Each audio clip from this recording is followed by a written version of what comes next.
Hi everybody, it's the end of the month and it's time to show you all the pages I coloured during April of 2025, and I'm quite proud of myself this month because my theme was to colour pictures that didn't include people, which is kind of my comfort zone. So this month I was pretty much out of my comfort zone apart from the last picture I'm going to show you. I did colour one person, but most of them this month have been pictures without people in them. So we're going to start with this one. This is Tanglewood, and this is a book I got from a charity shop and it was in a really poor condition, and I've made a little project for myself to fix it up and colour all the pages and finish the whole book and have something really nice at the end.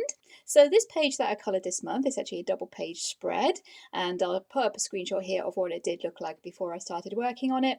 It had been scribbled on a little bit or coloured in with a rainbow coloured pencil, you can see there, but that was quite easy to fix. I just erased all that before I did actually start working on this one. I didn't really change this one very much. I will point out the couple of bits that I did change. So that's what it looked like before I started working on it. And I'll show you what we ended up with. This is what we've ended up with for that page here, and I'm really quite pleased with how that one turned out. As I said, I did change a couple of tiny little bits. There was some swirls here in this corner, just swirls and circles that I couldn't really figure out what they were.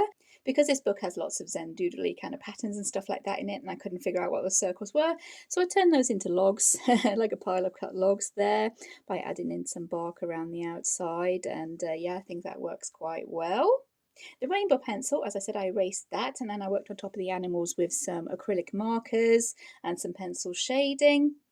I did add in these butterfly stickers in a few odd places there just to try and balance out the composition there a little bit. It was a little bit heavy on this side, not much happening that side, so I tried to balance that a little bit as best I could.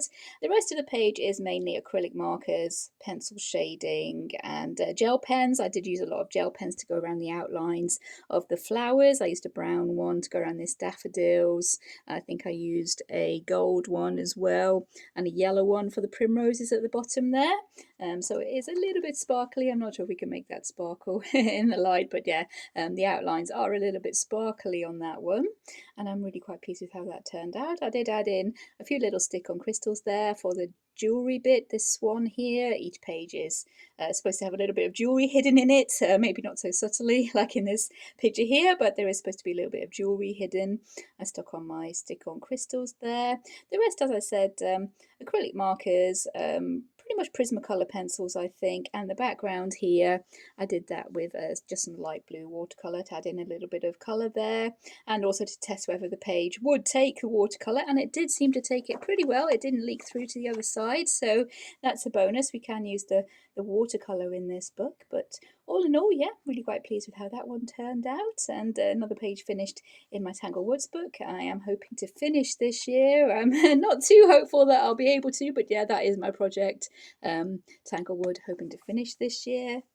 The next one I'm moving on to is in Enchanted Earth by Melpomeni Chatzipanigiotu. This one is a video on the channel, and I coloured this one with Crayola pencils, this one here. And I wanted to show with this one that you don't really need big sets of expensive pencils to get a decent result at the end of the day. So for this one, I just used the colours that were in a 12 set of Crayola pencils, the colours you would get if you just went out and bought a 12 set of Crayola pencils, really basic cheap pencils, and play around with those and see what I could get. And this paper takes the Crayola pencils really super well. I was really quite impressed with that. I wasn't expecting it to work quite as well as it did, but yeah, it did end up working really, really well. As I said, it is a video on the channel showing how I tried to get different kinds of colours going on with just those 12 pencils in the pack. And I did try and mirror the colours on the back of the book. This is the image from the back of the book we can see there. I did try and use the same kind of colours. I took a reference photograph and tried to use the same kind of colours to make things pretty easy with the colour choices, even with the limited pencils that we had. And yeah, that one was really super fun. I did end up bringing a tiny little bit of gel pen in, I think, for these stars and to go around the moon. I think maybe put in a few little highlights around here from where the light would be coming from. But aside from that, yeah, just a 12 set of Crayola coloured pencils. So I was really super happy with how that one turned out. And yeah, really happy with how this paper was taking the Crayola pencils. So yeah, there we go. There is that one, which is a video on the channel. If anyone is interested, it is a full colour along with as much of the footage left in the video as possible for that one. So there we go. That is the one from Enchanted Earth by Melpomeni Chatzipanigiotu. And because I was so impressed with the way the Crayola pencils worked in that book, I realised it is a Lomart book, and that's the same company that makes a few of my other books. So I thought maybe I could try using Crayola pencils in another one of my books. So this is Tarot Coloring by Alexis E. Thomson. This one is also a Lomart book. I'm not sure if that's actually showing up on the camera, but Lomart, they're the company that make these books, and I wanted to try if it was the same paper and whether my Crayola pencils would work well in this one. So I went back to one that was a work in progress, and I did take a screenshot of this one from my work in progress video that I had out a while ago, so I'll pop that one up here. You can see how much was actually worked on before I started with this one. There wasn't very much at all. I think I was mainly using it as a pencil test to see if the Arteza and the Castle Arts pencils would work well on this paper, and they did, to be fair, but I wanted to come in today with my Crayola pencils. So that is how it looked like, not very much done at all. And this is what we actually ended up with for that one. This is the Fool here. And yeah, for this one, I did use the Crayola pencils. I did bring in some alcohol markers as a base, but any shading on there is done with Crayola pencils, and the flowers are just Crayola pencils on their own. So I am really happy with how they work on this paper. I did bring in some washi tape for this writing down the bottom here with the Fool. I wanted to experiment a little bit and see how it would work, actually cutting out the lettering and having the background be the washi tape instead of cutting out the letters in the washi tape, which is what I would maybe usually do. And I was quite pleased with how that worked. I did do some black ballpoint pen kind of doodling around there as well. I might zoom in and show you that on the camera, but yeah, that is pretty cool, I thought. I did add in a teeny tiny little bit of collage in these top corners here. I had a random flower that I'd cut out for another project, and it was laying on the table. I thought, oh, that might fit into these corners here if I kind of snipped it in half. So that's what I did. I snipped it in half and added it into these corners here.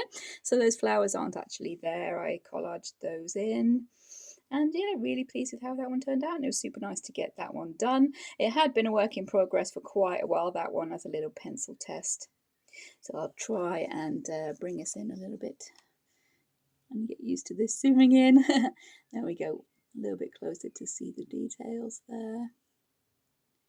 And yeah, oh, there's a little bit of glitter gel pen, I've just realised, in the sky for these rays coming out from the sun. I added, just went over the line art for those with the glitter gel pen.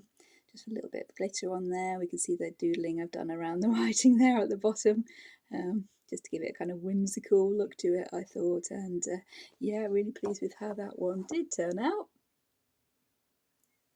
So there we go. That is the Fool that I did in the tarot card colouring book. The next one I'm going to show you is from Mythographic Magical Earth by Joseph Catimbang, and this one is also a video on the channel, and I really had so much fun colouring this one. I really enjoyed it, and this is my little leopard that I coloured in the style of Lisa Frank, who was a really big artist in the 80s. She did lots of kind of rainbow animals and stuff like that, and it was on lots of stationery and things like that. I was mad about Lisa Frank back in the 80s. So I brought that style into this picture here, which was the one I was working on at the time. I had originally done all the butterflies in my usual monarch style. Those were done with a Hoo-Hoo water-based markers with a little bit of shading with Prismacolor pencils on those butterflies. Those were already done, and I was kind of in two minds about how I was going to colour this leopard guy in the middle. And then I started seeing lots of Lisa Frank inspired colouring on social media, on Instagram, on Facebook, lots of places like that, especially in these cute and cozy colouring books. It seemed to be all the rage at the moment, and I thought, oh yeah, I love Lisa Frank, I want to have a go at that. So I decided to make this leopard into one of Lisa Frank's characters. A little leopard called Hunter, who is these rainbow colours, and I wanted to bring all that in, and I tried to do the dark background, which is something that Lisa Frank likes to do quite a lot as well, with the dark background. I tried to do a bit of gradient blending with my alcohol markers there. Everything else is alcohol marker, apart from the butterflies, which are the water-based markers, and there's lots and lots of white gel pen on this one. But yeah, I did try to play around a lot with the blending of the alcohol markers on this one. I do want to practice that and get a bit better at it. I added in some star stickers as well. That's the kind of motif that Lisa Frank likes to use a lot in her paintings, with the purple skies and the different coloured stars going on like that. So I thought I'd bring that in with my star stickers, and really happy with how that worked. And as I said, this one is a video on the channel showing mainly how I did the leopard and the background. Let's try coming in for a closer look on that one. Not sure there's many details, but if anyone's interested, they can go ahead and watch the colour along on that one, where I do show how I did pretty much all of it, even the butterflies, right at the end of the video. So that's my little leopard there, and I love him. I had so much fun doing that one. As I said, I do love Lisa Frank, and super, super happy with how that one turned out. It's probably one that people will either love or hate, because loads of colours, a little bit chaotic, but yeah, with the book being so detailed anyway. But yeah, I love it. And that's the one I coloured in The Magical Earth Mythographic by Joseph Catimbang. Next, I'm going to show you some that I've been working on from Colouring Heavens. I did work in quite a few Colouring Heavens this month. I worked in this one here. This is the Animal Wonderland special. And this one I worked on was also a work in progress for quite a while. I'll pop up a scan here, or a screenshot of how it looked like before I started working on it. And this one was another victim of my try to colour with pastel colours kind of idea I have sometimes. I know now that it's not something that I'm going to be able to do successfully, so I'm going to stay away from the pastel colours and work on the more brighter pictures that I like to do now. I did start this one with the Astra Pastelo pencils, I think they're called, and I started working on that one there. Just started on the chickens, some flowers at the bottom there, and maybe a little bit on the top flowers. I can't quite remember, but that's what it looked like. And basically I erased most of that. I think the only thing that survived from that original work in progress were the violets down on the bottom. I left those pretty much as they were, and just built up the picture around those. So I'll show you how we ended up with that one. That is this picture here that I tried to get finished for Easter and didn't quite make it. And as you can see there, only the violets, these flowers at the bottom here, the only ones that survived in their little pastel colours. The rest of the picture I went for the brighter colours, and this one was shaded with Prismacolor pencils. I did put an alcohol marker base over everything. I think that I coloured. You can see there the violets, they were already coloured. I left those. I tried to make the egg look like a chocolate Easter egg rather than going for a kind of more natural look with that one. That was pretty difficult to do, actually. I did struggle a little bit getting this to look like the colour of chocolate, but I think I got there. And I brought in some washi tape for this ribbon, which worked out to be a little bit more complicated than I thought it might be, with all these kind of different ruffles and bits in the bow here, but I carried on with that. Brought in a black fine liner for any line art that I lost. I brought in the white gel pen as usual. The texture in the background I got by dabbing the blue marker in the background with some hand gel, some hand sanitizer gel. I thought maybe to give it a kind of cloudy spring sort of sky look in the background there, little wispy clouds, which seems to have worked quite well. I did draw in this frame. It was originally just the egg and the flowers with a few bits of grass, and I added in this kind of cloud shape here as well, just to finish off the grass and give me an area to colour into, rather than having to colour right to the edge of the page, which I didn't think would work as well. I used a gold Sharpie to draw around the edges of that frame there, and the idea was with this one to look like an Easter card, an Easter greetings card that someone might send, and yeah, I think I was pretty successful with this one. I have coloured lots and lots of flowers this month, to be honest, and there's more flowers than I've coloured in quite a long time. Not usually something I do lean towards, but I have really enjoyed it. I'll try bringing that one up to see if we can get a little bit more detail, stay in focus. Yep, there we go. I tried to make the flowers pretty realistic with forget-me-nots, lilac. I think these were anemones. I'm not sure what these ones were. I coloured them like night scented stock, but I think they have too many petals. They're pretty anyway, so yeah, I'm going to go with it. You can see there the texture that we got with the hand gel. I'm trying to make little cloud shapes there. Yeah, there we go, my little pastel violets. This leaf looks slightly different than the other ones because that one was coloured with the pencil, so I had to erase, and the markers wouldn't go quite as bright over that little bit where I erased, but yes, it's not that noticeable. So yeah, I'm going to work with that, and yeah, still happy with how that one is looking at the end of the day. And that was my one Easter picture this year. I'm really happy to get that one finished. I really don't know why I keep trying to colour with pastel colour pencils. It's really not something I should try and do, I don't think, but happy with the end results there. So there we go. That one is from Animal Wonderland Special by Kanoko Egusa, if I didn't mention that. I also worked it this month in the Colouring Heaven Fantasy Cat Special. This one is by Jeff Haynie, and this one is what was chosen for me by my Random Generator Challenge this month. That's the challenge I try and do every month on the channel, where I use a random number generator to pick an issue of Colouring Heaven for me to colour into, because I do have a huge collection of them now, and you never get around to all of them. This was quite a good one to be getting, because as I said, my theme was to colour pictures that were not people, and this one is cats, so that fitted in really nicely. I did randomise a colour palette, but I ended up actually using the wrong one from the page. I made a little bit of a mistake while I was randomising, but it is a limited palette and I stuck to it, so I'm still calling it a win. And I actually randomised a challenge for this one that I spotted on Colour with Claire's website. I'll link that down below with the colouring challenges. The challenge I ended up randomising was sectional colouring, where you colour sections of a picture instead of all of it. So that was quite interesting, and I think we had chalk pastels and paper collage as our materials to be colouring the picture. Of course, the picture was also chosen at random. This one is the video on the channel, the Random Generator Challenge. We ended up with this guy here, and yeah, a little bit crazy this one, but it was super fun. I really had a lot of fun with this one. So for this one, the page was actually called Psycho Cat. That was written there at the top. So I went ahead and I looked up online the film Psycho and see if there was anything there that would influence me or inspire me how I was going to colour this picture, because initially I had no clue. It was a very crazy, complicated picture. I had no clue. And I found a movie poster for the Psycho film, and that was kind of divided up like this in these kind of sections, and I thought, oh, that fits quite nicely into my sectional colouring kind of idea I need to have going on here. So that's how I divided up my picture. The cat I did with the chalk pastels, a couple of shades of orange, a teal. I did bring in grey to shade the white, but I would have been able to make that by mixing some colours from the colour palette. So I don't think that's too much of a cheat. And besides that, I don't think white chalk pastel would have showed up really well on the white paper. So yeah, there was white in the colour scheme. 2 shades of orange, teal, black and white was the colour scheme. So that's what we went with. I cut away all the background of the areas I wasn't colouring, and I inserted in some paper, some collage paper in behind there as a background. And then what did I do? I added some collage to try and replicate the crazy background we had going on there originally with the line art, with these little fish from a book on tattoos, some different coloured triangles, because there was a lot of triangles in the patterns in the background already.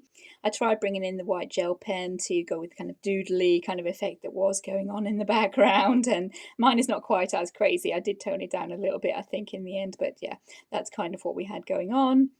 And then I made the title with some kind of a ransom note style lettering, just by cutting letters out of magazines and sticking them on there to go with the kind of the psycho vibe of the picture. And yeah, a little bit crazy, but it was super fun. I do love doing these random challenges. They really do stretch you for thinking up ideas of how to get the pictures done with the kind of restrictions that I do set. And yeah, kind of happy with that one. That is my little Psycho Cat. He is by Jeff Haynie from Colouring Heaven, a Fantasy Cat Special. Another one I am really super happy with now. This is the Native American Mythology Special. This is by Jody Bergsma. And for this one, I wasn't familiar with the artist, so I looked up her work online and I really fell in love with it. I do love how her art looks. I'm not sure if it's watercolour or acrylic or what she uses, but it's a really kind of light and airy kind of feeling to her pictures. Or at least the ones that I found in this magazine. They had lots of white spaces in them, lots of kind of washes of either acrylic or watercolour, lots of subdued colours. So I thought, because I loved her art so much, I would try and replicate that. I would try and do the same kind of thing with the picture in here. And this is the one that I did choose. This one here, and yeah, I am so in love with how this one has turned out. I'm obsessed.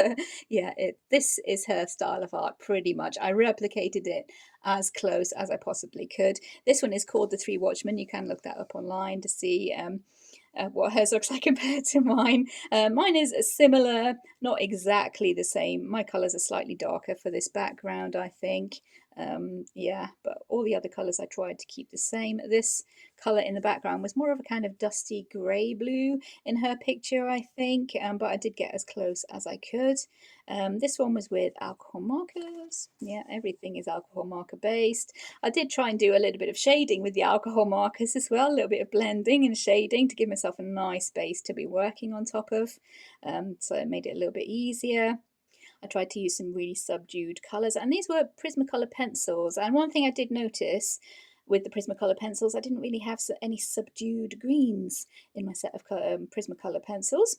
So what I had to do was layer the greens with grey and white, putting white over the top, and really knock that green back, because these are more the kind of greens that she does uses, these kind of dusty, desaturated greens. And yeah, really love how that turned out. There is a tiny little bit of acrylic marker on the bears with these kind of grey areas of fur. I'll bring that up a little bit. Where these grey kind of fur markings are on the bears and the wolf, that is a grey acrylic marker, because it looked as if that was a thicker layer of paint in the actual painting that was going over the top of the darker colour, so I brought in the acrylic marker for that.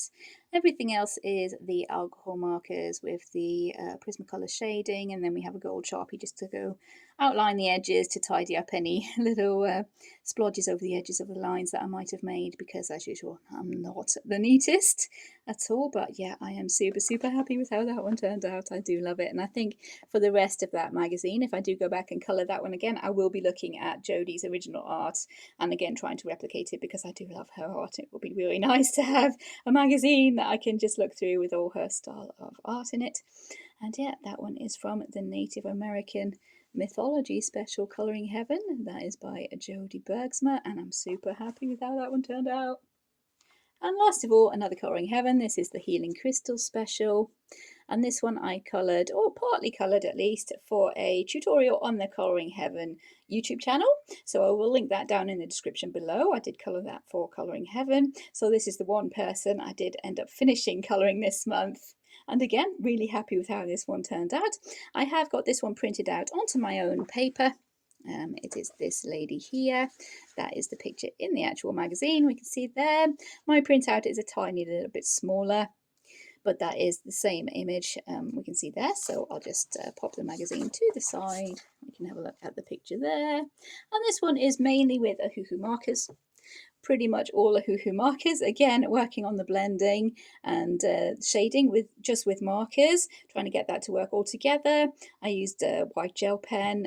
It's a really great thing to have if you're trying to colour crystals. I think white gel pen. I added in lots of sparkles around the actual crystals, and I tried to find lots of different colour combinations to colour these crystals lots of different ways. I thought that might be quite fun. For the background, I did a flat colour with marker, and then I drew circles, tried to do a little bit of a bokeh sort of effect with the colourless blender. Again, another little thing I like to do with markers is play with the colourless blender and see what different effects I can get going with that one. And as this is my first time I was colouring skin with alcohol markers, I did mess up the shading on her face a teeny tiny bit. So what I ended up doing to kind of disguise that is I drew a lotus flower kind of on her forehead there, like a tattoo or face paint of some sort, to cover up that error with the blending there on the top of her nose. And I think that's worked really well. It goes with the vibe of the art in the magazine, which is all by Mystic Art Mirrors, if I didn't mention that. So it's a really beautiful magazine. And yeah, I did bring in a tiny bit of pencil shading, I think. As I said, I wasn't very confident colouring skin with the alcohol marker, so I did bring in a little bit of pencil shading for her skin. But for a first attempt there, I think, for skin with alcohol markers, I'm pretty happy with how she has turned out. Again, I'll try bringing her up a little bit closer. There we go. Hopefully that's not out of focus. Yeah, there we go. You can see all the different kind of colorways I tried with those crystals, and the kind of bokeh effect I ended up with in the background just by using the colorless blender with that. And yeah, again, super happy with that one, really pleased with how she turned out, considering it's mainly markers, not that much pencil shading, a little bit on her skin, I think. The rest are just alcohol markers, and for a first attempt, not too bad. I did give her a little stick-on crystal there on the tattoo on her forehead as well, just for a little bit of sparkle there. And again, another one that I'm really super pleased with this month. And she is the last one I did actually finish this month. I started last month, finished this month, and yeah, really happy with how she's turned out. So that's everything I did finish during this month. And as for a theme for next month, it is my other half's birthday month. It is May, and I've asked him to pick a theme for me, and it's going to be a bit of a challenge, this one. The theme he's picked for me for next month is storms. As in like thunder and lightning and storms. He said it doesn't have to be thunder and lightning, could be any kind of storm, a snowstorm, a sandstorm, even any kind of storm that I can think of to bring into my colouring. So I think there's going to be a lot of changing of pictures this month because I can't think of many pictures I do have with storms in them. But I'll see what I can get going with that one. I have tried painting lightning in the past. Sometimes it works, sometimes not so much. So I'll be having another go at that again, more than likely, trying to get some storm clouds and thunder and lightning going on in the background, and I'm going to try and be really creative and really stretch that definition of storms, I think, see what I can make happen with that one. So yeah, it's going to be an interesting month, but for now I'm going to be wrapping this one up. So hopefully it's been enjoyable for you guys to look back on the pages I coloured last month. If you have enjoyed the video, please consider liking and subscribing. Take care everyone, and I'll see you in future videos. Bye.